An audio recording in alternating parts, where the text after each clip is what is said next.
Hi everyone, this is Brijesh Singh. Welcome to my YouTube channel. आज मैं आपको मोस्ट इम्पोर्टेंट टॉपिक पढ़ाने जा रहा हूँ TY BCom का, जिसका नाम है limited liability partnership. Limited liability partnership में आज हम लोग सीखेंगे पार्टनरशिप का फाइनल अकाउंट कैसे बनाते हैं। आज का जो लेक्चर है शुरू से लेकर लास्ट तक फुल कॉन्सेंट्रेशन से देखना, क्योंकि ये आपको एग्जाम में 15 मार्क्स के लिए आएगा। इस वीडियो में आपको समझाऊंगा balance sheet and income and expenditure का फॉर्मेट कैसे बनाते हैं, उसके शेड्यूल और उसके इम्पोर्टेंट एडजस्टमेंट एंड प्लस एक इम्पोर्टेंट प्रॉब्लम सॉल्व करेंगे फाइनल अकाउंट के। लेक्चर आप पहले अच्छे से सुने कैसे सर बता रहे हैं, क्योंकि एग्जाम में आपको 15 मार्क्स देगा ये आज का वीडियो। प्लस वीडियो कैसा लगा कमेंट में जरूर बताना और फ्रेंड लोग से शेयर करना। पहले आपको फॉर्मेट बताता हूँ, फॉर्मेट कैसे बनाना है आपको एग्जाम, और उसका टेक्निक भी बताऊंगा कैसे आपको याद करना है। देखो, पार्टनर को भी अपना प्रॉफिट पता लगाने के लिए at the end of the year book से अकाउंट क्लोज करना पड़ता है। तो वो लोग क्या बनाएंगे, बैलेंस शीट और इनकम एंड एक्सपेंस बनाएंगे to find out the profit और लॉस हुआ है कि नहीं पार्टनरशिप में। तो हम लोग सबसे पहले बनाएंगे statement of assets and liability as at, year ending लिख देना, पर्टिकुलर्स, शेड्यूल नंबर और रुपीस लिख देना। इसके दो पार्ट होते हैं स्टूडेंट। फर्स्ट पार्ट होते हैं कॉन्ट्रीब्यूशन लायबिलिटी, फर्स्ट पार्ट होता है कॉन्ट्रीब्यूशन लायबिलिटी, सेकंड पार्ट होता है एसेट्स। दो पार्ट समझा क्या होते हैं।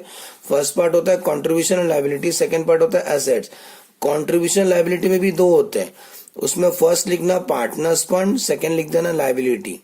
पार्टनर्स फंड के अंदर क्या लिखना, कॉन्ट्रीब्यूशन रिसीव, या कॉन्ट्रीब्यूशन का मतलब ना शेयर होता है, तो हर एक पार्टनर का शेयर होता है पार्टनरशिप में, तो कॉन्ट्रीब्यूशन रिसीव। सुनो, सबका शेड्यूल बनाने का मतलब इधर आपको कुछ भी लिखना नहीं, सब चीज आपको शेड्यूल में बनाना। मैंने शेड्यूल बना के रखा हूँ, एक्सप्लेन करता हूँ क्या क्या लिखना है आपको शेड्यूल के अंदर। तो पार्टनर्स फंड, उसमें लिखना कंट्रीब्यूशन रिसीव। अभी कंट्रीब्यूशन रिसीव में क्या शो करते हैं यहाँ मैंने बनाया शेड्यूल में, जरा ध्यान देना कंट्रीब्यूशन रिसीव में क्या शो करना है। तो शेड्यूल बनाने का कंट्रीब्यूशन रिसीव, उसमें क्या लिखने का, पार्टनर्स का सबसे पहले ओपनिंग कैपिटल होता है ना, तो लिखने का बैलेंस ब्रॉट डाउन ओपनिंग, हर एक पार्टनर का, ईच एंड एवरी पार्टनर्स का लिखा जाएगा इसी तरीके से, balance brought down opening. Partnership में प्रॉफिट होता है, ऐड कर देना। ओपनिंग कैपिटल पे हम लोग कभी कभी इंटरेस्ट देते हैं as per the partnership deed, तो इंटरेस्ट देने से कैपिटल बढ़ता है तो ऐड करना। कभी कभी फॉर्म को लॉस होता है तो लॉस लेस करना। पार्टनर समय समय पे ड्राइंग करते हैं तो ड्राइंग करने से कैपिटल कम होता है और उस ड्राइंग के ऊपर इंटरेस्ट एड किया, तो याद रहेगा क्या क्या ऐड किया क्या क्या लेस किया। तो ओपनिंग कैपिटल में नेट प्रॉफिट ऐड कर देना, इंटरेस्ट से कैपिटल ऐड कर देना, और लॉस और ड्राइंग और इंटरेस्ट ऑन ड्राइंग लेस करना। ओके, या तो प्रॉफिट होगा या तो लॉस होगा, दोनों में से एक ही होगा। डन। तो याद रहे कंट्रीब्यूशन रिसीव में क्या शो करते हैं, ईच एंड एवरी पार्टनर का ऐसे बनाया जाएगा। ओके, तो पार्टनर्स फंड में पहले लिखना कंट्रीब्यूशन रिसीव। सेकंड क्या लिखोगे, लायबिलिटी। अभी पार्टनरशिप का भी कुछ लायबिलिटी होता है, पार्टनरशिप फर्म का भी कुछ लायबिलिटी है, जैसे कि कुछ सिक्योर्ड लोन है, कुछ अनसिक्योर्ड है, शॉर्ट टर्म बोरिंग और creditor and trade payable. Secured loan में क्या शो करेंगे, ध्यान देना, schedule number 2 secured loan. Secured loan में शो करना बैंक लोन प्लस उनका इंटरेस्ट जो एक्रू रहेगा, क्योंकि हम लोग मर्केंटाइल सिस्टम फॉलो करते हैं तो कुछ इंटरेस्ट आउटस्टैंडिंग रहेगा, पे करना बाकी है बैंक को, तो वो इंटरेस्ट एक्रू ऐड कर देना, ऐड इंटरेस्ट एक्रू। तो सिक्योर्ड लोन में याद रहेगा क्या शो करना स्टूडेंट, बैंक लोन। वैसे ही उसका उल्टा अनसिक्योर लोन रहेगा, समझ आना, कुछ ऐसा लोन लिया रहेगा जो सिक्योर्ड नहीं है तो वो शो कर देना। ज्यादातर तो नहीं आता है इसलिए मैं सिक्योर्ड का ही बनाया हूं। सेकंड लिख देना short term borrowing. Short term borrowing में क्या शो करेंगे, ध्यान देना, point number 3, short term borrowing में आप शो करना बैंक ओवरड्राफ्ट। याद करो, बिजनेसमैन लोग करंट अकाउंट खोलते हैं तो करंट अकाउंट में पॉजिटिव भी होता है नेगेटिव भी होता है। अगर करंट अकाउंट में नेगेटिव आएगा तो उसको बैंक ओवरड्राफ्ट बोलते हैं, तो इसको यहीं शो करें, किधर शो करेंगे, शॉर्ट टर्म बोरिंग में शो करना। तो सिक्योर्ड लोन, दूसरा short term borrowing, and the last creditor and trade payable. तो क्रेडिटर एंड ट्रेड पेबल में क्या क्या लिखोगे, अच्छा उसमें कुछ एडजस्टमेंट आ सकते हैं क्रेडिटर के ऊपर, तो लिख देना क्रेडिटर अनरिकॉर्डेड परचेस ऐड करना। हो सकता है हमने कुछ परचेस किया और रिकॉर्ड ही नहीं किया तो इससे क्रेडिटर बढ़ जाएगा, तो अनरिकॉर्ड परचेस ऐड करके शो करना। फिर बिल्स ड्रॉ किया होगा किसी ने तो फॉर्म ने एक्सेप्ट किया रहेगा बिल्स पेबल। फॉर्म ने कुछ सैलरी देना बाकी है तो बोलते हैं outstanding salary. Form printing stationery का पैसे देना बाकी है तो बोल देते हैं आउटस्टैंडिंग प्रिंटिंग स्टेशनरी। वेजेस पे करना बाकी है तो आउटस्टैंडिंग वेजेस। याद रहेगा क्या क्या शो करना है, क्रेडिटर बिल्स पेबल, जितना भी आउटस्टैंडिंग रहेगा ना सब इधर ही शो करने का। ओके नेक्स्ट, अच्छा सुनो, इसको शॉर्टकट कैसे याद रखोगे, पार्टनर्स फंड के अंदर तो कंट्रीब्यूशन ही आता है। लाइबिलिटी में ना सिक्योर्ड और शॉर्ट टर्म बोरिंग और क्रेडिटर, आप क्या करो एसएससी याद रखो, एसएससी, ठीक है ना, शॉर्टकट बता के दिया हूं मैंने, एसएससी याद रखो। तो एस मतलब सिक्योर्ड लोन, और एक एस मतलब शॉर्ट टर्म बोरिंग, और सी मतलब क्रेडिटर, तो एसएससी याद रखो। आगे बढ़ू तो कंट्रीब्यूशन लायबिलिटी में पार्टनर्स फंड और लायबिलिटी लिख देना। अब आ जाओ एसेट्स में क्या क्या लिखोगे। एसेट्स में ग्रॉस फिक्स एसेट लिखो, less depreciation and amortisation. Depreciation amortisation का फर्क क्या है सर? देखो टेंजिबल चीज होता है ना तो उसका डेप्रिसिएशन लिखते हैं, इनटेंजिबल का अमोर्टाइजेशन लिखते हैं। तो ग्रॉस फिक्स एसेट्स लिख दो, उसमें से डेप्रिसिएशन लेस करो, तो जो आंसर है उसको बोलते हैं नेट फिक्स एसेट। तो इसमें एसेट्स में हमेशा यही ऑर्डर लिखना आप, जैसे मैं बता रहा हूँ, क्योंकि ये फॉर्मेट है स्टूडेंट, आप इसको आप एग्जाम में इसी ऑर्डर में लिखना। तो मैं बता देता हूँ, शॉर्टकट भी बता देता हूँ कैसे इसको याद करना है। नेट फिक्स एसेट लिखो, सेकंड लिखो इन्वेस्टमेंट, बाद में लिखो लोन्स एंड एडवांस, नेक्स्ट है inventory, debtor, cash and cash equivalent और अदर एसेट। इसको याद कैसे करने का, NIL, नील याद रखो, नील, नील मतलब नीलेश नाम कोई बंदा है सोचो, NIL, नील, IDCO। तो इसको पूरा कैसे याद रखने का एग्जाम में, एसएससी के एग्जाम में नीलेश ने आईडी कौन सा लेके आया, सीओ का आईडी लेके आया, याद रहेगा, एसएससी नील IDCO। अगर ये याद रहेगा, एसएससी के एग्जाम में नीलेश ने आईडी कौन सा उठा के लेके आया, सीओ का। ओके, तो शॉर्टकट आप याद रखें, आपको और कोई तरीका याद है तो ऐसा याद रखें, मेरे हिसाब से यही ठीक है, क्योंकि एक बार इनिशियल याद रहेगा तो आप उसको लिख सकते हैं। देखो ग्रुप याद करो, नील याद रखो पहले, आईडी याद रखो, बाद में सीओ, नील IDCO। एसएससी के एग्जाम में नीलेश ने IDCO का लेके आया। ओके, तो चलो डिटेल में पढ़ते हैं। नेट फिक्स्ड एसेट्स में क्या शो करेंगे, ध्यान देना। एसेट्स लिखो, एसेट्स कैसे लिखोगे, gross fixed asset, gross less depreciation और WDV। ग्रॉस मतलब एसेट्स का कॉस्ट लिख दो, डेप्रिसिएशन निकालो, और ग्रॉस में से डेप्रिसिएशन लेस करो तो आंसर WDV आएगा। तो उसमें क्या कर देना एसेट्स में स्टूडेंट, पहला इंटेंजिबल लिख लो, बाद में टेंजिबल, बाद में टोटल कर देना उनका।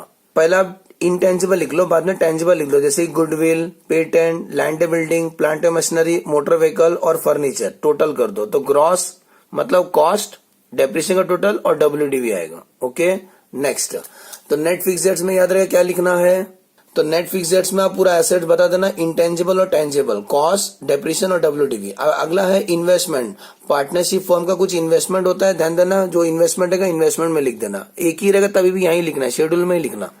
नेक्स्ट है loans and advance, partnership form में किसी को लोन्स एंड एडवांस दिया है तो क्या क्या हो सकता है लोन्स एंड एडवांस, जैसे कि prepaid rent, prepaid insurance, prepaid मतलब जितना भी प्रीपेड वाले होंगे आइटम वो सब लोन्स एंड एडवांस में आप शो करना। ओके, नेक्स्ट है इन्वेंट्री, देखो नेक्स्ट है इन्वेंट्री, तो नील याद रहेगा, नेट फिक्स्ड एसेट्स, इन्वेस्टमेंट और लोन्स एंड एडवांस। अगला है इन्वेंट्री और डेटर, आ जाओ।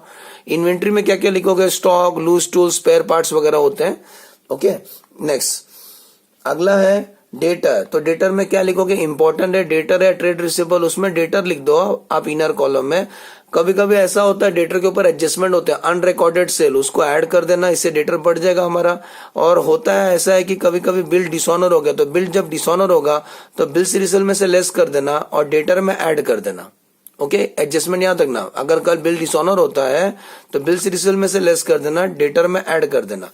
Debtor, add unrecorded sale, add bills dishonour, plus करने के बाद जो आंसर आएगा उसमें से लेस कर देना new bad debt, new RDD, क्योंकि जो RDD का प्रोविजन करते हैं वो फाइनल आंसर पे करते हैं। ओके, पहले सब एडजस्टमेंट कर लो, उसके बाद RDD का प्रोविजन करना, नहीं तो रॉन्ग हो जाएगा। तो कट करके आंसर आउटर में लिख देना। नेक्स्ट है बिल से रिसीवेबल को डिसऑनर होगा तो लेस कर देना, क्योंकि जो बिल डिसऑनर होता है उसको आज से हम डेटर बोलेंगे, तो उतना लेस के बाहर निकल दो। याद रहेगा डेटर और बिल से रिसीवेबल ही आता है इसके अंदर। नेक्स्ट नेट हो गया, इन्वेस्टमेंट हो गया, लोन से एडवांस हो गया, इन्वेंट्री, डेटर। अगला है कैश एंड कैश इक्विवेलेंट, इसमें क्या शो करेंगे, कैश इन हैंड और कैश एट बैंक शो करना। And the last student other asset, last है अदर एसेट। अदर एसेट में क्या शो करोगे, इंश्योरेंस क्लेम रिसीवेबल हो सकता है, कुछ आग लग गया था और उसमें हैवी लॉस हो गया तो इंश्योरेंस से पैसे लेना बाकी है, तो ये फॉर्म का एसेट है, अदर एसेट है, जो किधर भी नहीं आएगा ना अदर एसेट में शो कर देना। ओके, तो बैलेंस शीट का फॉर्मेट आपको अच्छे से समझा, बैलेंस शीट का फॉर्मेट कैसे बनाना है, मैंने क्या टेक्निक बताया, एसएससी नीलेश IDCO याद रखो। ये ऑर्डर में लिख देना। अभी अगला मैं आपको सिखाता हूँ इनकम एंड एक्सपेंडिचर कैसे बनाते हैं। कंटिन्यू कर रहा हूँ। नेक्स्ट हम लोग बनाएंगे इनकम एंड एक्सपेंडिचर। तो हेडिंग लिख देना statement of income and expenditure for the period from कहां से कहां तक बना रहे 12 मंथ का। ओके, स्टार्टिंग टू एंड लिख देना डेट। बाद में लिख देना पर्टिकुलर्स, शेड्यूल नंबर और रुपीज। इनकम एंड एक्सपेंडिचर के 3 पार्ट है। फर्स्ट लिखना है इनकम, सेकंड लिख देना एक्सपेंसेस, थर्ड लिख देना profit transfer to partners account. Okay, 3 part. तो फर्स्ट पार्ट समझाओ क्या लिखोगे। इनकम में 3 ही आता है, नेट टर्नओवर, अदर इनकम और इंक्रीज और decrease in stock. Net turnover में क्या लिखेंगे, आ जाओ इधर। इसके लिए बनाना नंबर 12 नेट टर्नओवर।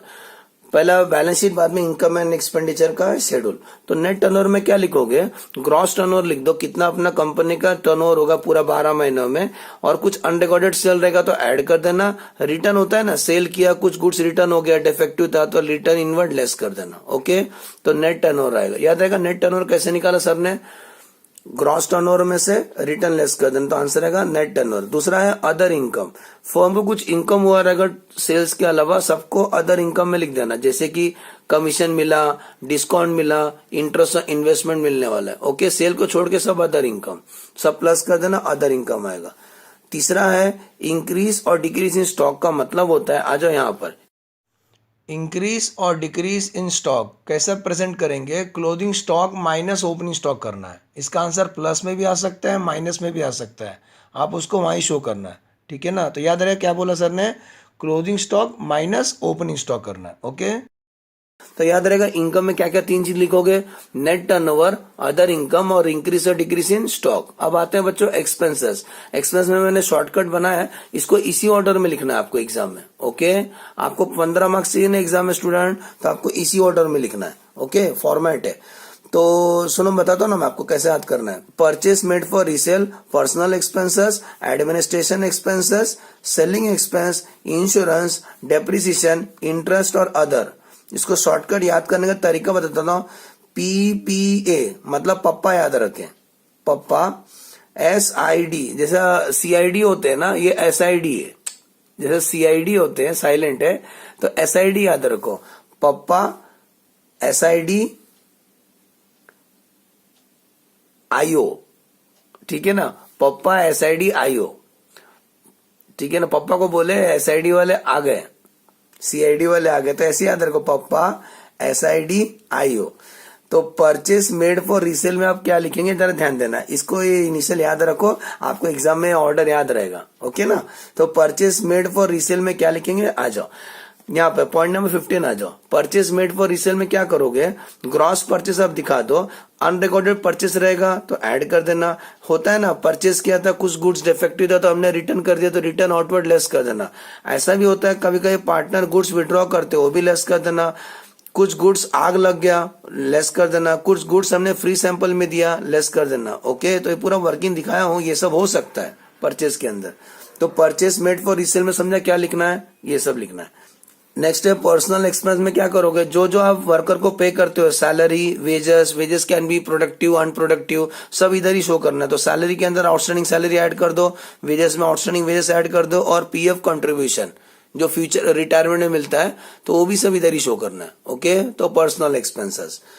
अगला है एडमिनिस्ट्रेशन एक्सपेंसेस। नेक्स्ट है student administration expenses. Partnership firm का कुछ ऑफिस एक्सपेंस है, उसको एडमिनिस्ट्रेशन एक्सपेंस बोलते हैं। उसमें क्या क्या लिखोगे ध्यान देना। एडमिनिस्ट्रेशन एक्सपेंस, उसमें लिख देना office expenses, rent, printing stationery, accountant fees, professional charges, legal fees. Okay, वो सब एडमिन एक्सपेंस में लिख देना। नेक्स्ट है स्टूडेंट सेलिंग एक्सपेंसेस। प्रोडक्ट आजकल बिकता नहीं है तो हमें भी कुछ प्रोडक्ट को सेल करने के लिए खर्चा करना पड़ता है, उसको बोलते हैं सेलिंग एक्सपेंसेस। तो सेलिंग एक्सपेंस में क्या लिखोगे, पहले लिख देना बैड डेब्ट, क्योंकि जितना ज्यादा सेल करते हैं उतना बैड डेब्ट होता है। बैड डेब्ट, एड न्यू बैड डेब्ट, add new RDD, less old RDD, क्योंकि ओल्ड RDD आपको ट्रायल बैलेंस क्रेडिट साइड में दिखाई देगा, वो लेस करने का। नेक्स्ट डिस्काउंट हमने अलाउड करते हैं डेटर को, अपना सेल्स को बढ़ाने के लिए डिस्काउंट देते हैं। कमीशन दिया एजेंट को। कैरेज आउटवर्ड, आजकल होम डिलीवरी कंसेप्ट होता है ना, तो कैरेज आउटवर्ड सेल्स को बढ़ाने के लिए जो करते हैं उसको बोलते हैं सेलिंग एक्सपेंसेस। ट्रैवलिंग एक्सपेंस किसका, मार्केटिंग का। ओके, तो सब प्लस करो, सेलिंग एक्सपेंस आ जाएगा आपको। अगला है इंश्योरेंस एक्सपेंस। इंश्योरेंस में क्या लिखोगे, इंश्योरेंस और कोई एडजस्टमेंट होगा तो लेस कर देना, प्रीपेड वगैरह। नेक्स्ट डेप्रिसिएशन अमोर्टाइजेशन, जो फिक्स्ड में से लेस किए थे ना डेप्रिसिएशन, वो पूरा डेप्रिसिएशन, जैसे कि depreciation land building, depreciation of plant and machinery, depreciation of furniture, वो लिख दो। अगला है इंटरेस्ट, फर्म ने कुछ लोन लिया रहेगा, उस पर इंटरेस्ट पे किया रहेगा, तो सब इंटरेस्ट में शो करना, लिख देना इंटरेस्ट ऑन लोन। दूसरा है अदर एक्सपेंस, अदर एक्सपेंस में क्या शो करेंगे, जो किधर भी नहीं आता सब अदर एक्सपेंस में डाल देना, जैसे कि general expenses, loss by fire, कुछ गुड्स लॉस हो गया था उसमें, कुछ गुड्स आग लग गया उसमें हमें नुकसान हो गया, तो लिख देना लॉस बाय फायर। इनकम का टोटल करो, एक्सपेंस का टोटल करो, इनकम में से जब एक्सपेंस माइनस करोगे तो जो आंसर है उसको प्रॉफिट बोलोगे। वो प्रॉफिट को बांटना है पार्टनर का पीएसआर रेशियो में, प्रॉफिट शेयरिंग रेशियो में, तो बोलते हैं प्रॉफिट ट्रांसफर टू किधर, पार्टनर अकाउंट। इसका भी शेड्यूल बनाना है। ओके, अभी मैं आपको इंपॉर्टेंट एडजस्टमेंट बताता हूँ, सम इंपॉर्टेंट एडजस्टमेंट जो आपको एग्जाम में याद रखना है। ध्यान देना student, adjustment in final account, जो एडजस्टमेंट होगा इसका डबल इफेक्ट होते हैं। तो क्या क्या कुछ एडजस्टमेंट होता है, जब अकाउंट हम क्लोज करते हैं कुछ एडजस्टमेंट करना पड़ता है उसके अंदर। ओके, तो एडजस्टमेंट का हम डबल इफेक्ट देंगे, तो मैं आपको बताया एकदम, ये लिस्ट आप याद कर लेना, एग्जाम में बहुत काम आएगा आपको। तो लिखा हूं एडजस्टमेंट, प्रॉफिट लॉस और बैलेंस शीट। ओके, एडजस्टमेंट का डबल इफेक्ट दिया जाता है। तो सेल्स नॉट रिकॉर्डेड, जब सेल्स रिकॉर्ड नहीं किया तो नॉर्मली सेल करते तो एंट्री आता है debtor account debit to sale, तो एक इफेक्ट क्या करना, डेटर में ऐड कर देना, एक इफेक्ट आप सेल्स में ऐड कर देना। ओके, ऐसे ही परचेस किया था वो रिकॉर्ड नहीं हुआ, तो क्योंकि परचेस अनरिकॉर्ड रहेगा तो एंट्री आता है purchase account debit to creditor, तो इससे हमारा परचेस बढ़ जाएगा और क्रेडिटर भी बढ़ा देना। परचेस आपको प्रॉफिट लॉस में मिल जाएगा, क्रेडिटर आपको बैलेंस शीट में मिल जाएगा। ओके, अगला थर्ड एडजस्टमेंट है प्रीपेड एक्सपेंसेस, कुछ खर्चा आपने एडवांस में दे दिया था उसको बोलते हैं प्रीपेड एक्सपेंसेस। तो प्रीपेड एक्सपेंसेस वो एक्सपेंसेस जो आपने पैसा एडवांस में किसी को दे दिया था, तो उस एक्सपेंस में से लेस कर देना। और सेकेंड इफेक्ट, बैलेंस शीट में लोन से एडवांस में शो करना प्रीपेड एक्सपेंसेस को। याद करो ना, प्रीपेड इंश्योरेंस, प्रीपेड रेंट, वो सब था ना, वो सब वहीं शो करना है। अगला है आउटस्टैंडिंग एक्सपेंस, कुछ एक्सपेंसेस आउटस्टैंडिंग रहेंगे तो उस एक्सपेंस में आप ऐड कर देना प्रॉफिट लॉस के अंदर, और बैलेंस शीट में कहां शो करो, क्रेडिटर के अंदर शो करना। ओके, नेक्स्ट डेप्रिसिएशन का दो इफेक्ट, एक तो शो करना प्रॉफिट लॉस में डेप्रिसिएशन अमोर्टाइजेशन में, सेकेंड इफेक्ट ग्रॉस कॉस्ट में से लेस कर देना जो बैलेंस शीट में दिखता है। Okay, next sixth adjustment, clothing stock का दो इफेक्ट, प्रॉफिट लॉस में शो करना इंक्रीज और डिक्रीज इन स्टॉक में शो करेंगे, और सेकेंड इफेक्ट बैलेंस शीट में एसेट्स में शो करेंगे, इन्वेंट्री होता है ना अपने पास वहां शो करेंगे। ओके, तो कहां शो करेंगे, shown on asset side under inventory. Next point number 7, goods given away as sample, कभी कभी गुड्स हम सैंपल में दे देते हैं, तो क्या करने का, समझने का उतना कम परचेस किया था तो उसका दोनों इफेक्ट प्रॉफिट लॉस के अंदर है, तो लेस फ्रॉम परचेस, और सेकंड किधर शो करना, सेलिंग एक्सपेंसेस शो करना। नेक्स्ट, कभी कभी ऐसा होता है कुछ गुड्स पार्टनर विड्रॉ किए, गुड्स लेके गए पार्टनर, ड्रॉइंग जैसा, तो less from purchase, less from partner contribution, it is same as drawing. Next, reserve for doubtful debt, कुछ पैसा डूबने वाला है तो एड इन बैड डेट में ऐड करेंगे लेस फ्रॉम डेटर। तो एडजस्टमेंट अब याद रखें, इंपॉर्टेंट एडजस्टमेंट, ये एडजस्टमेंट आप अच्छे से याद रखें, एग्जाम में काम आने वाला है। अभी हम लोग एक प्रॉब्लम सॉल्व करेंगे इससे रिलेटेड।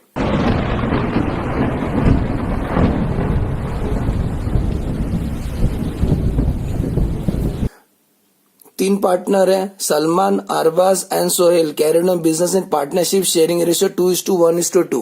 ओके, तो तीन पार्टनर है, उनका रेशियो दिया हुआ है। Here come the trial balance.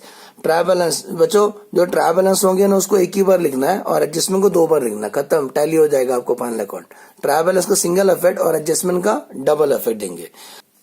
4 adjustment है, एक क्लोथिंग स्टॉक है, डेप्रिसिएशन है, और कुछ एक्सपेंस आउटस्टैंडिंग है, सैलरी और प्रिंटिंग स्टेशनरी, और एक प्रीपेड इंश्योरेंस है। तो क्या करना, जिसके ऊपर एडजस्टमेंट है ना उसका नंबर आप लिख लेना वहां पे। जैसे कि डेप्रिसिएशन तो आपको समझता है तो डेप्रिसिएशन हम कर लेंगे, लेकिन सैलरी देखो, provide for the following outstanding salary, तो सैलरी आउटस्टैंडिंग है ना, जैसे नंबर 3 है तो सैलरी के सामने जैसे नंबर 3 लिख देता, तो इससे याद रहेगा सैलरी के ऊपर एडजस्टमेंट है, ठीक है ना। नेक्स्ट, ऐसी प्रिंटिंग एंड स्टेशनरी के ऊपर एडजस्टमेंट है तो यहाँ 3 लिख देना, प्रिंटिंग एंड स्टेशनरी के सामने 3 लिख देना, क्योंकि इससे याद रहेगा, हम उसको इनर कॉलम में लिखेंगे। नेक्स्ट है इंश्योरेंस प्रीपेड है ना 6250, तो रेंट एंड प्री इंश्योरेंस दिखाई दे रहा है, रेंट एंड इंश्योरेंस, उसके सामने जैसा नंबर 4 लिख देता हूँ, इससे याद रहेगा उसके ऊपर एडजस्टमेंट है। प्लांट एंड मशीनरी किधर आना चाहिए, फिक्स्ड रेट्स में शो करेंगे। ओके, इन्वेस्टमेंट किधर शो करेंगे, इन्वेस्टमेंट में शो करेंगे। Sales return less from sales करेंगे, लेस फ्रॉम सेल्स करना है, फर्नीचर किधर शो करेंगे, फिक्स एसेट्स में शो करेंगे, मोटर व्हीकल फिक्स एसेट में शो करेंगे, लैंड बिल्डिंग फिक्स एसेट्स में शो करेंगे, furniture motor vehicle land building fix assets में आ जाएगा, परचेस किधर शो करेंगे, परचेस के अंदर शो करेंगे, ओपनिंग स्टॉक इंक्रीज और डिक्रीज में शो करेंगे, इंक्रीज और डिक्रीज में शो करेंगे, सैलरी पर्सनल एक्सपेंसेस में शो करेंगे, ऑफिस एक्सपेंस किधर शो करेंगे, ऑफिस एक्सपेंस रेंट और अकाउंटेंट फीस, ये तीनों किधर शो करेंगे, एडमिन में शो करेंगे, डेटर किधर शो करेंगे हम लोग, डेटर में ऑफकोर्स कैश, कैश में शो करेंगे, ड्राइंग क्या करेंगे, लेस करेंगे, बिल्स रिसीवेबल डेटर में शो करेंगे, प्रिंटिंग एंड स्टेशनरी एडमिन में शो करेंगे। ओके, तो पहले से टिक मार्क कर लेना। ये साइड कैपिटल मालूम है, कंट्रीब्यूशन में शो करेंगे, सेल्स आपको मालूम है सेल्स में आएगा, ट्रेड क्रेडिटर क्रेडिटर में शो करेंगे, कमीशन कहाँ शो करेंगे, अदर इनकम, अदर इनकम में शो करेंगे, बिल्स पेबल ट्रेड पेबल में, बैंक लोन किधर शो करेंगे, सिक्योर्ड लोन में शो करेंगे, बैंक लोन किधर शो करेंगे, सिक्योर लोन में, बैंक कोडी शॉर्ट टर्म बोरिंग में। ओके, एडजस्टमेंट आपको मालूम ही है। पहला बैलेंस शीट का फॉर्मेट बना लेना सेम इसी ऑर्डर में। ओके, कंट्रीब्यूशन लायबिलिटी और एसेट, पार्टनर्स फंड लायबिलिटी, उसमें एसएससी याद रखो, एसएससी याद रखो, secured loan, short term borrowing और क्रेडिटर। यहाँ पे एसेट्स में नील आईडीसीओ याद रखो, तो नील मतलब net fix assets, investment, loans advance, inventory, debtor, cash and cash और अदर। और इनकम एंड एक्सपेंडिचर में, इनकम एंड एक्सपेंडिचर तीन पार्ट लिखोगे आप, इनकम, एक्सपेंस और प्रॉफिट। इनकम में तीन लिखना, net turnover, other income, increase और डिक्रीज इन स्टॉक, और एक्सपेंस में क्या लिखोगे, purchase made for resale, personal expenses, admin expense, selling expense, insurance, depreciation, interest और अदर। प्रॉफिट ट्रांसफर टू जो आंसर आएगा। अब इसके बाद क्या बनाने का, तो इसको शॉर्टकट भी याद है करना, पप्पा SIDIO, पप्पा SIDIO याद रखो। तो profit transfer to partners account. तो सुनो ना, एसेट्स बैलेंस शीट का फॉर्मेट बना लिए, इनकम एंड का फॉर्मेट बना लिए। अब इसके बाद बनाना आपको एग्जाम में शेड्यूल बनाना है, शेड्यूल भी पहले से बना के रखना, तभी अपन ट्रायल बैलेंस का सिंगल इफेक्ट देंगे और एडजस्टमेंट का डबल इफेक्ट देंगे। कंट्रीब्यूशन रिसीव में तीनों पार्टनर का नाम लिख देना, सलमान, अरबाज और सोहेल, तीन तीन लाइन छोड़ देना सबके लिए। सेकंड क्या दिखाई दे रहा है आपको स्टूडेंट, देखो सिक्योर्ड लोन दिखाई दे रहा है, सेकंड पॉइंट सिक्योर्ड लोन लिख देना।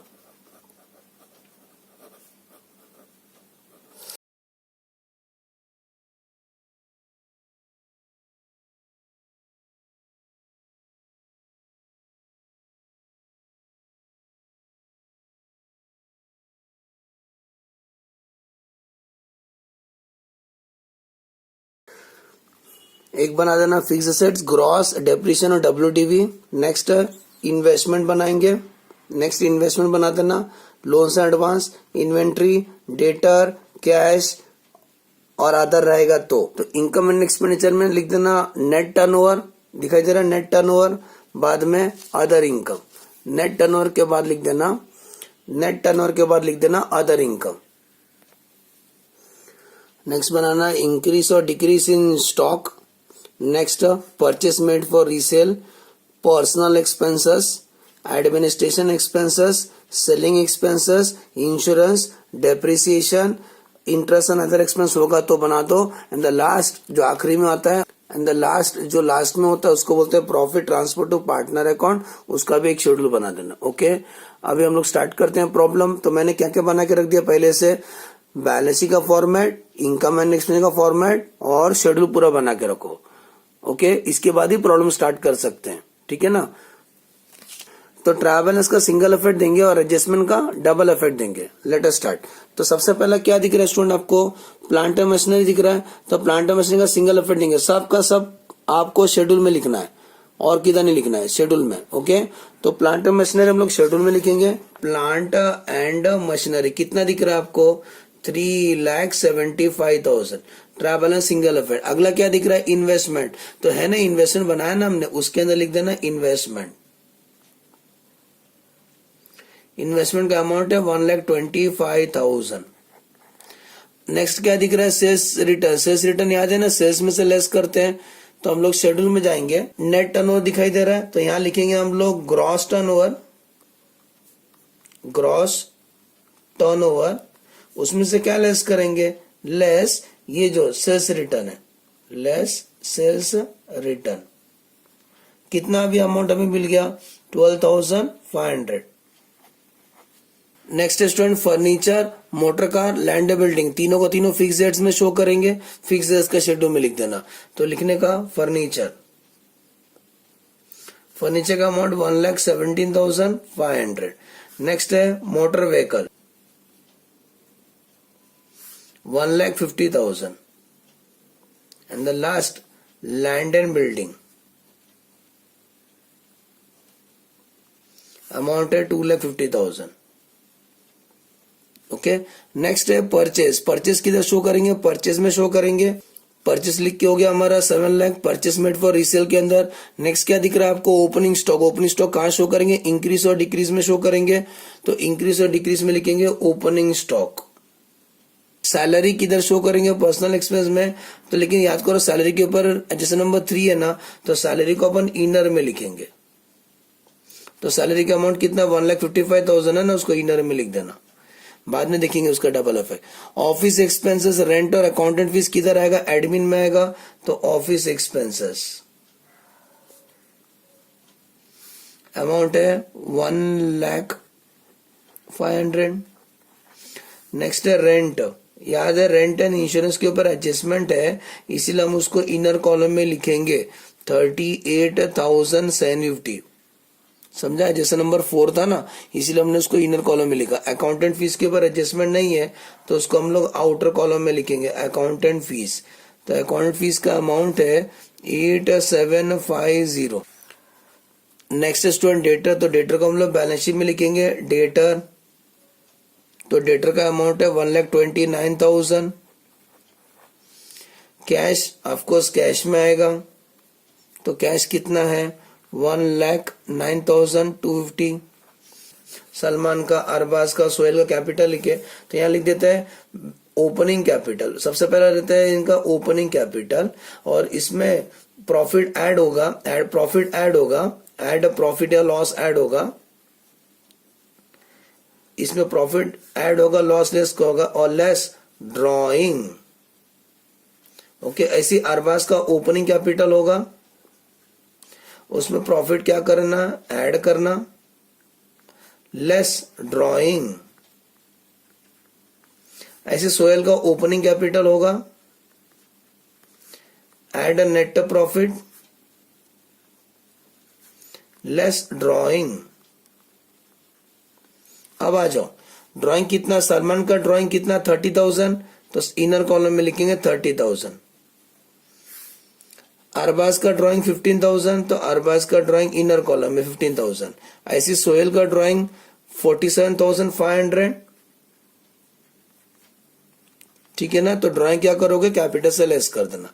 आगे बढ़ते हैं। बिल्स रिसीवेबल किधर शो करोगे? डेटर में। बिल्स रिसीवेबल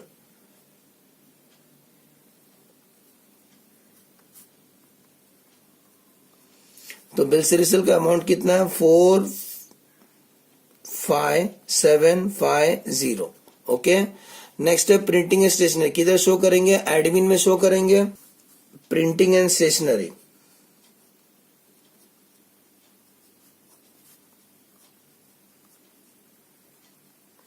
लेकिन स्टूडेंट इसके ऊपर एडजस्टमेंट नंबर 3 है ना, इसीलिए इसको इनर कॉलम में लिखेंगे 17,250। तो ट्रायल बैलेंस का जो डेबिट साइड उसका इफेक्ट समझ में आया। तो ट्रायल बैलेंस का डेबिट साइड हमने खत्म कर दिया। अब करते हैं क्रेडिट साइड। क्रेडिट साइड सबसे पहले क्या दिख रहा है आपको? कैपिटल ना, तो कैपिटल को लिखेंगे सिंगल इफेक्ट। तो कैपिटल आपको जाएगा बैलेंस शीट में। तो सलमान का ओपनिंग कैपिटल कितना है? 2,25,000। ऐसे अरबाज का ओपनिंग कैपिटल कितना है? 1,30,000। सोहेल का ओपनिंग कैपिटल कितना है? 1,65,000। सेल्स किधर शो करेंगे? नेट टर्नओवर के अंदर। तो ग्रॉस टर्नओवर दिखाई दे रहा है अंदर, लिखा हो ना पहले से। तो कितना लिखो? सेल्स 14,12,500। ओके, सेल्स हो गया। क्रेडिटर किधर शो करेंगे? ऑफकोर्स क्रेडिटर में शो करेंगे। क्रेडिटर कितना दिखाई दे रहा है? क्रेडिटर आपको, क्रेडिटर का अमाउंट है 2,17,500। 2,17,500। कमीशन अदर इनकम में शो करना है।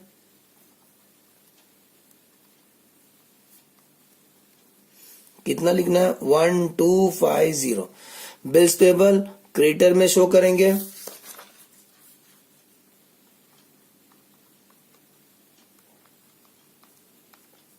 तो सिक्योर्ड लोन लिखे थे ना, उसमें लिखेंगे बैंक लोन। कितना शो करेंगे? 2,50,000। बैंक ओवरड्राफ्ट किधर शो करेंगे? शॉर्ट टर्म बोरिंग के अंदर, तो बैंक ओवरड्राफ्ट, बैंक ओवरड्राफ्ट का अमाउंट है 50,000। बैंक लोन शो करेंगे सिक्योर्ड लोन के अंदर और बैंक ओवरड्राफ्ट शो करेंगे शॉर्ट टर्म बोरिंग के अंदर। ओके, तो ट्रायल बैलेंस का बच्चों हमने सिंगल अफेक्ट कर लिया। उसका क्या करना है एग्जाम में? अब जो एडजस्टमेंट रहेंगे ना, उसको दो बार लिखने का। एडजस्टमेंट का डबल अफेक्ट करेंगे। अभी हम लोग करने जा रहे हैं एडजस्टमेंट। तो पहले एडजस्टमेंट कौन सा है? क्लोथिंग स्टॉक, ठीक है ना। तो अभी एडजस्टमेंट का हम लोग दो अफेक्ट देंगे। तो स्टूडेंट, क्लोथिंग स्टॉक का दो अफेक्ट, क्लोथिंग स्टॉक 166,250 था, तो याद करो, यहाँ समझाया था सर ने। क्लोथिंग स्टॉक का दो अफेक्ट क्या आएगा? एक अफेक्ट आएगा इंक्रीज और डिक्रीज स्टॉक में शो करना है, दूसरा इन्वेंट्री में शो करना है। ओके, इंक्रीज और डिक्रीज स्टॉक में शो करना है, दूसरा इन्वेंट्री में शो करना है। इन्वेंट्री के अंदर लिखेंगे क्लोजिंग स्टॉक। क्लोजिंग स्टॉक कितना लिखेंगे? 166,250। ओके, सेकेंड अफेक्ट लिखेंगे इन्वेंट्री में क्लोजिंग स्टॉक 166,250। ओके, तो फर्स्ट सेशन समझ में आया। एक आएगा इंक्रीज और डिक्रीज स्टॉक में और सेकेंड अफेक्ट इन्वेंट्री के अंदर। आगे बढ़ते हैं। डेप्रिसिएशन आपका फेवरेट है, तो डेप्रिसिएशन का दो अफेक्ट कैसे देंगे? डेप्रिसिएशन का दो अफेक्ट, एक तो आप एसेट में से लेस कर दो, दूसरा पीएनएल अकाउंट के अंदर डेप्रिसिएशन अमोर्टाइजेशन के अंदर शो करने का। तो सबसे पहला डेप्रिसिएशन है लैंड बिल्डिंग का डेप्रिसिएशन 5%, तो लैंड बिल्डिंग के 5% निकालेंगे, तो 2,50,000 में 5% निकालोगे तो आंसर आएगा 12,500। इसको लेस करोगे तो आंसर बाहर लिख देना, WDV बोलते हैं उसको, तो 2,37,500 आएगा। नेक्स्ट, फर्नीचर के ऊपर डेप्रिसिएशन 10% है, तो फर्नीचर 1,70,500, इसके ऊपर 10% आएगा 11,750। 11,750 माइनस करोगे तो आंसर आएगा 1,05,750। नेक्स्ट, प्लांट मशीनरी के ऊपर डेप्रिसिएशन 20% है, तो 3,75,000 के ऊपर 20%, आंसर आएगा 75,000। माइनस करोगे तो आंसर आएगा आपको 3 लाख। लास्ट, मोटर कार के ऊपर डेप्रिसिएशन 20% है, तो 1,50,000 के ऊपर 20%, आंसर आएगा 30,000। तो कट करोगे तो आंसर आएगा आपको बैलेंस 1,20,000। अब क्या करना है? इसका टोटल करने का। वर्टिकल टोटल करो तो ग्रॉस टोटल आता है 8,92,500। डेप्रिसिएशन का टोटल आता है 1,29,250। डेप्रिसिएशन का टोटल 1,29,250 और WDV का टोटल 7,63,250। ये बैलेंस शीट में आएगा। ओके, ये डेप्रिसिएशन का हम सेकंड अफेक्ट देंगे। डेप्रिसिएशन एंड अमोर्टाइजेशन में किस का डेप्रिसिएशन लिखेंगे? डेप्रिसिएशन हम लोग किस पे निकाले? Plant and machinery. तो प्लांट एंड मशीनरी के ऊपर डेप्रिसिएशन कितना निकाला सर ने? 75,000, बरोबर। फर्नीचर के ऊपर डेप्रिसिएशन निकाले, फर्नीचर पर डेप्रिसिएशन 11,750, बरोबर। नेक्स्ट, फर्नीचर का मोटर कार के ऊपर डेप्रिसिएशन 30,000 और लैंड बिल्डिंग के ऊपर डेप्रिसिएशन 12,500। इन सबको प्लस करोगे तो टोटल हमने ऑलरेडी किया था ना, यही डेप्रिसिएशन था 1,29,250। तो याद रहेगा डेप्रिसिएशन का डबल इफेक्ट, एक तो एसेट से लेस कर दो और सेकंड इफेक्ट वो शेड्यूल बनाए थे ना डेप्रिसिएशन का, वहां लिखना है। कितना? 129,250। डन। अब आते हैं अगला एडजस्टमेंट।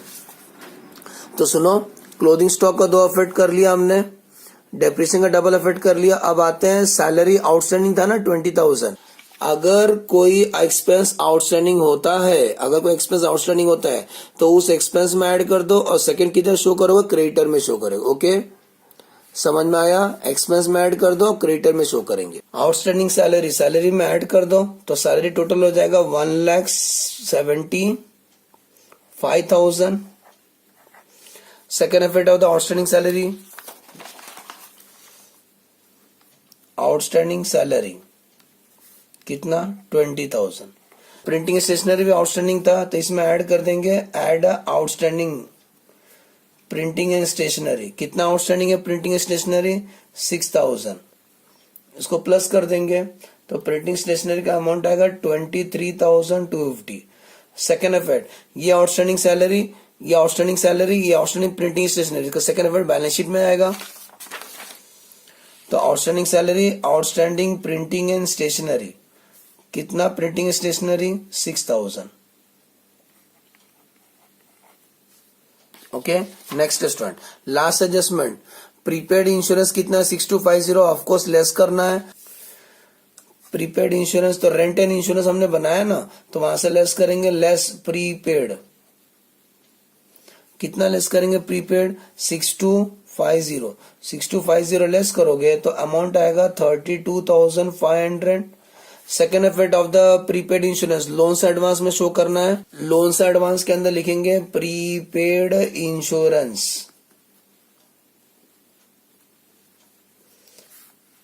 6250, ओके 6250 हो गया सर। अब कुछ करना नहीं है स्टूडेंट, हमारा ट्रायल बैलेंस का सिंगल इफेक्ट हो गया, एडजस्टमेंट का डबल इफेक्ट हो गया। अभी अपन टैली करते हैं। जब हम टैली करेंगे तो पहला शेड्यूल को टोटल मत करना, जब हम टैली करेंगे, अभी अपन टैली करते हैं, पहले लोग को टोटल मत करना, क्योंकि पहला अपन लास्ट में करेंगे। क्या कारण है, क्योंकि ओपनिंग में ना प्रॉफिट ऐड होता है, प्रॉफिट कब आएगा, जब आप इनकम एंड इसमें टैली करोगे, तो इसीलिए अपन इसको लास्ट में करते हैं। ओके, तो बैलेंस शीट में 1 को छोड़ के सब टोटल कर देना, फर्स्ट वाले को छोड़ के सब टोटल करेंगे। ओके, क्योंकि इसके अंदर प्रॉफिट अभी तक आया नहीं है। तो चलो पॉइंट नंबर 2 का टोटल करते हैं, सिक्योर्ड लोन, और जो जो नंबर लिखे वो शेड्यूल नंबर यहाँ लिखते भी जाना। ओके, और शुरू करते हैं। तो सबसे पहले लिखते हैं सिक्योर्ड लोन। सिक्योर्ड लोन में कितना दिखाई दे रहा है 2,50,000, तो लिख देंगे शेड्यूल नंबर 2। सिक्योर्ड लोन कितना निकाले 2,50,000। Next short term borrowing schedule number 3 बनाए थे, उसमें बैंक ओवरड्राफ्ट था, तो शॉर्ट टर्म बोरिंग सामने लिख देना शेड्यूल नंबर 3। इसका टोटल कितना निकाले 50,000, इसके सामने लिख देना 50,000। नेक्स्ट क्रेडिटर में creditor bills payable outstanding salary outstanding printing add करो, टोटल आएगा आपको 3,34,000, 3,34,000 टोटल आएगा। ये टोटल उठा के यहाँ लिख देना 3,34,000, लिख देना शेड्यूल नंबर 4। ओके, आगे बढ़ते हैं। अब आते हैं एसेट्स में। एसेट्स में कौन सा लिखेंगे, ये ग्रॉस है, ये डेप्रिसिएशन है, WDV। ओके, तो ग्रॉस कितना लिखेंगे हम लोग 8,92,500। ओके, 8,92,500। और डेप्रिसिएशन कितना लिखेंगे, उसका डेप्रिसिएशन कितना लिखेंगे हम, उसका डेप्रिसिएशन कितना लिखेंगे स्टूडेंट 129,250। और WDV कितना लिखेंगे उसका 7,63,250। इसके सामने कौन सा शेड्यूल लिख देंगे, शेड्यूल नंबर 5 बनाया हमने। ओके, नेक्स्ट इन्वेस्टमेंट है ना, इन्वेस्टमेंट 1,25,000 का, तो इन्वेस्टमेंट सामने लिख देंगे शेड्यूल नंबर 6। इन्वेस्टमेंट कितना 1,25,000। नेक्स्ट लोन से एडवांस का शेड्यूल बनाया ना, शेड्यूल नंबर 7, कितना लोन से एडवांस 6,250। नेक्स्ट है इन्वेंट्री शेड्यूल नंबर 8 बनाया हमने, तो शेड्यूल नंबर 8 लिख देना। क्लोजिंग स्टॉक था ना उसमें 166,250। डेटर के लिए शेड्यूल नंबर 9 बनाया था हमने, 1,74,750 आएगा। ओके, तो डेटर का टोटल कर दो 174,750, उठा के यहाँ लिख दो 174,750। कैश एंड कैश इक्विवेलेंट में एक ही था 1,09,250, यही लिख देंगे शेड्यूल नंबर 10, 1,09,250। ओके, आगे बढ़ते हैं। अदर एसेट कुछ नहीं था, डैश कर दें। अब आते हैं इनकम एंड एक्सपेंडिचर, इसमें एक करना बाकी है, बाद में आते हैं। अब आते हैं इनकम एंड एक्सपेंडिचर में। अब आते हैं income and expenditure. Income and expenditure gross turnover less return, gross turnover less return, तो रिटर्न माइनस कर दो, आंसर आएगा 14 लाख। 14 लाख हमारा नेट टर्नओवर है, तो ये उठा के यहाँ लिखेंगे नेट टर्न। इसका शेड्यूल कौन सा बनाए थे, इसका शेड्यूल नंबर कितना था 11, तो लिख देना 11। और टर्नओवर कितना निकाले 14 लाख। ओके, अदर इनकम में एक ही दिखाई दे रहा 1,250, लिख देना शेड्यूल नंबर 12, 1,250। ओके, नेक्स्ट 51,250 आएगा। इसका आंसर आएगा आपको 51,250, यहां लिख देना 51,250। फिर से बोलता हूं, क्लोजिंग में से ओपनिंग माइनस करना, इंक्रीज डिक्रीज स्टॉक का, जो आंसर आएगा यहाँ लिख देना, तो शेड्यूल नंबर 13 लिख देना। आगे बढ़ते हैं। परचेस मेड फॉर रीसेल कितना अमाउंट है 7 लाख, इसके सामने लिख देना 7 लाख। और इसके नंबर कितना लिखेंगे शेड्यूल नंबर 14। पर्सनल एक्सपेंस में सैलरी आउटस्टैंडिंग ऐड किया, तो कितना टोटल है 1,75,000, ये लिख देंगे इसके सामने शेड्यूल नंबर 15, लिख देना 1,75,000। Next admin expense, office expense, rent prepaid less कर दो, accountant fees, printing stationery outstanding add कर दो, टोटल करोगे एडमिन एक्सपेंस का तो इसका टोटल आएगा आपको 1,65,000। ये टोटल इसके सामने लिख देंगे, admin 1,65,000। Schedule number 16। Selling expense इस क्वेश्चन में नहीं है, डैश कर देते। इंश्योरेंस एक्सपेंसेस शेड्यूल नंबर 18 बनाए थे, डैश कर देते हैं, ठीक है ना। तो 17, 18 हमारा खाली छूट गया। नंबर 19 डेप्रिसिएशन टोटल किए थे ना, 129,250 आया तो लिख देना नंबर 19 1,29,250। ओके। नेक्स्ट है इंटरेस्ट, इस क्वेश्चन में इंटरेस्ट था ही नहीं, डैश डैश। अब क्या करना, इनकम का टोटल करना। सबसे पहले जब टैली करते हैं तो इनकम एंड इसमें टैली करते हैं हम लोग, तो इनकम का टोटल करोगे तो आएगा आपको 14 लाख प्लस 1250 प्लस 51,250, आंसर आएगा 14,52,500। ये इनकम का टोटल। अब ऐसे एक्सपेंस को टोटल करेंगे, 7 lakh plus 175 plus 1,65,000 plus 129,250, total आएगा 11,69,250। अब ये इनकम में से जब एक्सपेंस माइनस करोगे आपको प्रॉफिट आएगा, प्रॉफिट आएगा 2,83,250। ये प्रॉफिट को बांटा जाएगा, इसके लिए हम लोग शेड्यूल बनाएंगे, शेड्यूल नंबर 20। ओके, आपके सामने शेड्यूल नंबर 20। तो क्या बोलेंगे, प्रॉफिट ट्रांसफर टू किधर, पार्टनर। प्रॉफिट का रेशियो था 2:1:2, ये रेशियो हम लोग बांट के, प्रॉफिट लॉस का रेशियो है 2:1:2, ये रेशियो हम बांट के लेंगे। तो जो प्रॉफिट अपने को आया था 283,250, इसको बांटेंगे तीनों में 2:1:2 का रेशियो में। तो सलमान को कितना मिलेगा, सलमान को कैसा निकालने का, 283,250 इंटू 2/5 करने का, आंसर आएगा सलमान का शेयर मिलेगा 1,13,300। अरबाज का शेयर कैसे निकालेंगे, अरबाज का 283,250 इंटू 1/5 करेंगे तो अरबाज का शेयर आएगा 56,650। ऐसी सोहेल का सेम था ना, 283,250 इंटू 2/5 करना तो आंसर आएगा 1,13,300। ओके, टोटल लिख देना। तो टोटल वही आएगा, टोटल हमने बांटा था 283,250, याद रहेगा। मतलब जो प्रॉफिट आएगा उसको पीएसआई रेशियो में बांटो आप। इसका सेकेंड इफेक्ट किधर जाएगा, यही आंसर शेड्यूल नंबर 1 में जाएगा। तो शेड्यूल नंबर 1 में लिखेंगे इसको, ये जो प्रॉफिट आया। तो आ जाओ शेड्यूल नंबर 1 में जाते हैं, शेड्यूल नंबर 1 में जाते हैं। ये आंसर शेड्यूल नंबर 1 में जाता है, ये आंसर शेड्यूल नंबर 1 में जाता है। सलमान का प्रॉफिट कितना आया आपको, 1,13,300। अरबाज का प्रॉफिट कितना आया, शेयर 56,650। और सोहेल का कितना आया, 1,13,300। अब कुछ करना नहीं है, ओपनिंग में प्रॉफिट ऐड करना है, ड्राइंग लेस करना है। तो सलमान का क्लोजिंग कैपिटल आएगा 3,08,300। 1,30,000 में प्रॉफिट ऐड करो, ड्राइंग लेस करो तो इनका आंसर आएगा 1,71,650। ओपनिंग कैपिटल में प्रॉफिट ऐड करो, ड्राइंग लेस करो, इनका कैपिटल आएगा 2,30,800, 2,30,800। तीनों प्लस करोगे तो कैपिटल आएगा, आपको कैपिटल आएगा 7,10,750। ये उठा के हम लोग बैलेंस शीट में लिखेंगे 7,10,750, 7,10,750 शेड्यूल नंबर 1 से। अब प्लस कर दो तो टैली अमाउंट आएगा 13,44,750। ये टोटल यहाँ पर भी मैच होगा 13,44,750। Okay, problem completed. एसविंग वीडियो समझ में आया कैसे सॉल्व करना है तो वापस मैं बताया इस वीडियो में आपको क्या समझा है, फॉर्मेट कैसे बनाने का, उसका शेड्यूल्स क्या क्या होते हैं उसके अंदर, उसके एडजस्टमेंट के डबल इफेक्ट क्या होते हैं। फिर हम लोग एक प्रॉब्लम सॉल्व किए थे और जब प्रॉब्लम सॉल्व किए थे ट्रैवल सिंगल इफेक्ट और एडजस्टमेंट डबल इफेक्ट देने का। तो आपको सॉल्व करने का स्टेप्स बता दिए एग्जाम में कैसे करोगे। पहले जाते फॉर्मेट लिख देना, आप फॉर्मेट लिख देना, बैलेंस शीट का फॉर्मेट और इनकम एंड एक्सपेंस का फॉर्मेट और शेड्यूल बना लेना।